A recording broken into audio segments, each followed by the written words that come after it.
Meanwhile, we got a little Jay-Z throwing shade at Knicks president Phil Jackson during his speech to introduce LeBron as Sports Illustrated Sports Person of the Year on Tuesday night. In his speech, Hove referencing the term posse, which Jackson used to describe James' business associates in an interview last month with ESPN. Check this out.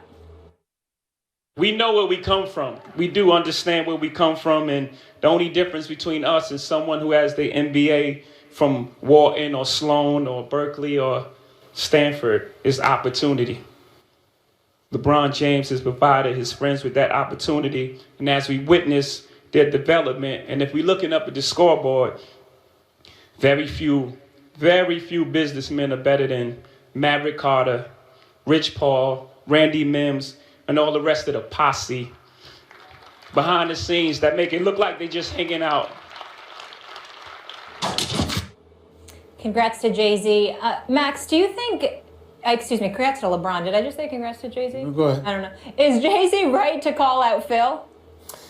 I don't think it's an issue of right or wrong. I mean, the idea of posse, when Phil said posse, LeBron used it really as a teaching moment about assumptions that are tied to race in his view, and it was a good moment to do that. But I don't know that Phil Jackson meant it that way. And I guess that's what challenging assumptions are. Yeah, you didn't mean it that way necessarily, but you should consider what it, the message it conveys. I think Phil was using posse interchangeably with clique, crew, whatever. But still the point was well taken that LeBron made. To me, the issue is which way is the shade, who's the shade being thrown at? And here it's going toward Phil, usually, or at least back in the day when Phil had the best players in the world and was winning championships and would do his Sun Tzu thing, undermine everything in the land of your enemies. The press would wind up talking to the enemies about the statement. Phil didn't have to worry about answering question after question about it because he was a master manipulator. But here, LeBron threw it right back at Phil. And who's the one who has to answer questions about it now? And which way is the shade going? It's going on Phil Jackson. He's the one who consistently gets asked questions, where people are making comments publicly like this, etc. And I think it's evidence that LeBron James, as I said last week, has outfilled Phil. This is a guy who has mastered now the psychological and emotional component of the NBA, which he didn't have earlier in his career, obviously, when he choked away the finals 4 consecutive fourth quarters, in Miami against the Mavericks. But here we see him taking Steph Curry's heart. I don't know how else to say it in the finals last year. It gives me no pleasure to say that about Steph, but that's what I saw happening. Pumping up Kevin Love when he thought he needed to do that. Figuring it out with Kyrie when the moment came. And here, guys throwing shade at him. I'm going to outfill Phil Jackson. This is one of the greatest athletes you'll ever see in his glory right now, well, LeBron James. I can respect where you're coming from, Max. I'm going to respectfully disagree. Listen, I don't think Phil Jackson is a racist or anything like that. But Isaiah Thomas alluded to racially insensitive rhetoric. I remember I brought up my man Brandon Tierney, who works for CBS. He and I have been dear friends for years. I respectfully disagree with him, just like I'm disagreeing with Max. It doesn't mean that I think they're wrong per se. And I certainly know that guys like yourselves are incredibly sensitive, particularly the things that affect my community. And I deeply appreciate that as a friend. I thank you for that. But I'm going to tell you why Phil was wrong. What Jay-Z alluded to is essentially the subliminal comments that people make that disguise and gloss over things that touch along racial lines. And that's exactly what Phil Jackson did. And I can prove it. Phil Jackson, Michael Jordan is the greatest player in my mind that ever lived. Michael Jordan's a 6-time champion. Michael Jordan also has a guy by the name of Fred Whitfield, who's an accomplished executive in this game. Rod Higgins, who's a former GM in this business, one of his tight friends. Charles Oakley, one of my brothers. These are just a few of the guys that Michael Jordan has considered friends, Worldwide West and others. I never heard Phil refer to them as a posse.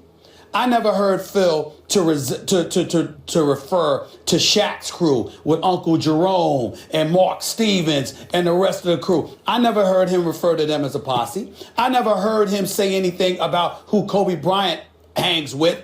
So in essence, what we're talking about is a Phil Jackson that decides to articulate and elocute a position about these individuals as it pertains to somebody who didn't play for him, who didn't deliver championships. But you made sure not to say it about those who do deliver you championships. I don't believe that's a coincidence. I don't believe that's an accident. I'm not saying it's anything racial. What I am saying is that it was clearly meant to be disrespectful, to take a dig at LeBron James. And Jay-Z taking an opportunity to articulate the position of those of us emanating from a black community is more than appropriate. Because what words did he say, Max? What words did he say, Molly? Yep. After he brought up the word posse to allude to Phil Jackson, he said, we know where we come from. Mm-hmm. Then he goes on to talk about Rich Paul, Randy Mims, Maverick Carter, and he highlighted the fact that they were accomplished. Why? Because he wanted to remind the world what LeBron was trying to say. We ain't just some dudes hanging out with each other. And oh, by the way, we rode the coattails of LeBron James. LeBron James facilitated opportunities for us so we could get to shine because the system itself doesn't lend itself towards ultimately giving us those opportunities. If anybody knows this, it's Phil.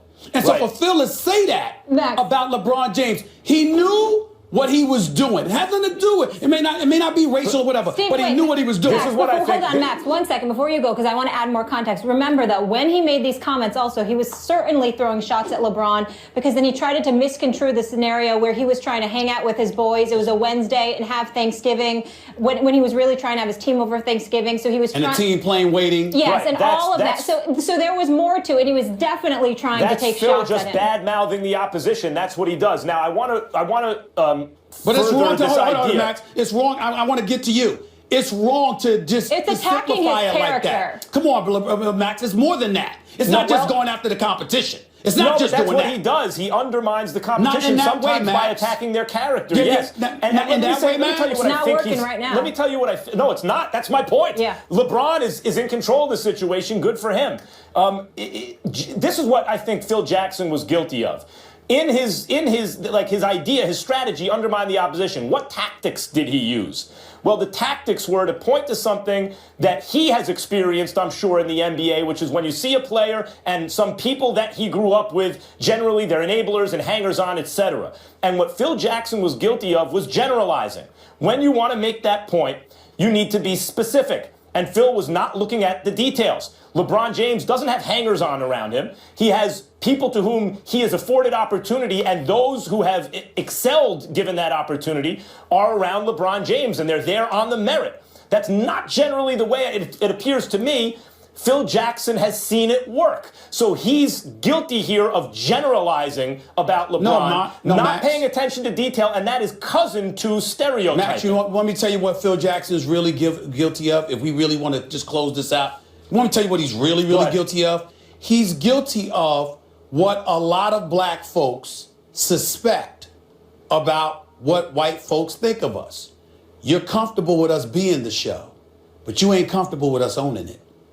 LeBron James owns the LeBron James brand. LeBron James may be worth close to $1 billion. LeBron James and that crew of his that you call posse, and you did so in a derogatory fashion with derogatory intent, albeit probably not racial, but it might have been, we don't know. But do you think that was Phil Jackson's motivation? I think Phil Jackson's motivation was not as simple as you saying it's the competition. In other words, Phil Jackson has some kind of... It's not an accident that he went as far as he did. Phil Jackson's too smart for that, Max.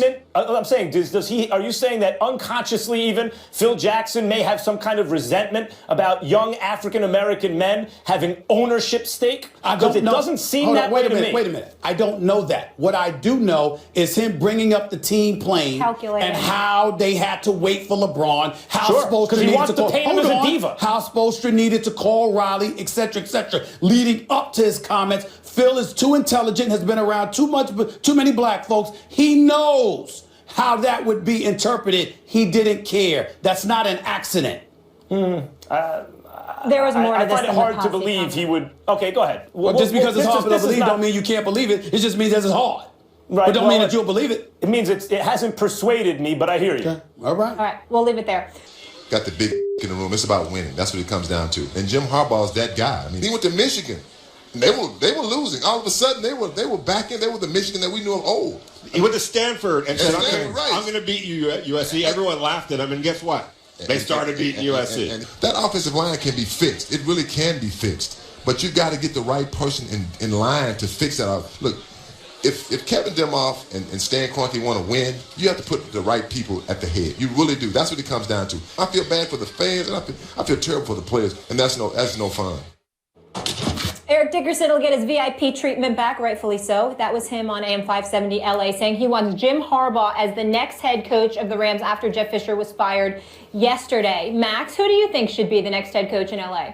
Well, of course, if you can get Jim Harbaugh, you go get Jim Harbaugh. The guy is a winner. He doesn't wear particularly well over time, it seems to me, in the NFL, if you look at San Francisco. But even there, that was a tremendous, I thought over a 3-year period, when you look at all the evidence, even though they didn't win the Super Bowl, they were the best team over that period in the NFL. If it's not about him being an offensive or defensive, mastermind. As Mark Schlereth points out when he comes on this show, people are hung up on drafting, but there's also the element of development. And it's not exactly the same thing as drafting. Ideally, you draft the players you want and develop them in the ways that you think that's the reason you draft them. They can become this guy ultimately. But it's not exactly the same thing. And you look at players, for example, on the Patriots. Who was Julian Edelman? Who was Chris Hogan? Who was LeGarrette Blount? Who was Malcolm Butler? Who are these people? But they get to the Patriots, and because of the way they are developed there and then the way they're deployed, they are excellent, assets for a football team. So Jim Harbaugh, wherever he goes, will do that, it seems to me, and is an elite football coach, either on the college or pro level. And if you can get him, you get him. Well, you really stepped out on a limb there, and so am I, because I completely agree with you. You want to go and get Jim Harbaugh, and the reason why you want to go and get Jim Harbaugh, and I feel sorry for saying this because part of me doesn't want him to leave the kids at Michigan and what he's built there. I'd like to see him win a national championship before he gets. I mean, we rave about Jim Harbaugh, and I love him. I think he's a great, fantastic coach, but he didn't win a national championship at Stanford. He didn't win the Super Bowl championship at San Francisco. He hasn't won the national championship or been in the playoffs at Michigan, even though it's year 2, and he's clearly done a phenomenal job. So why should he be the ideal individual in Los Angeles? It's very, very simple. Because he got robbed in San Francisco.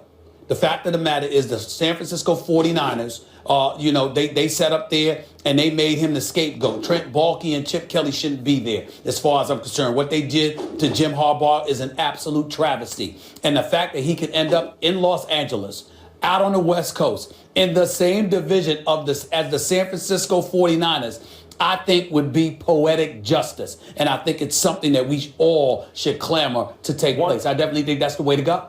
One comment about that, Stephen A.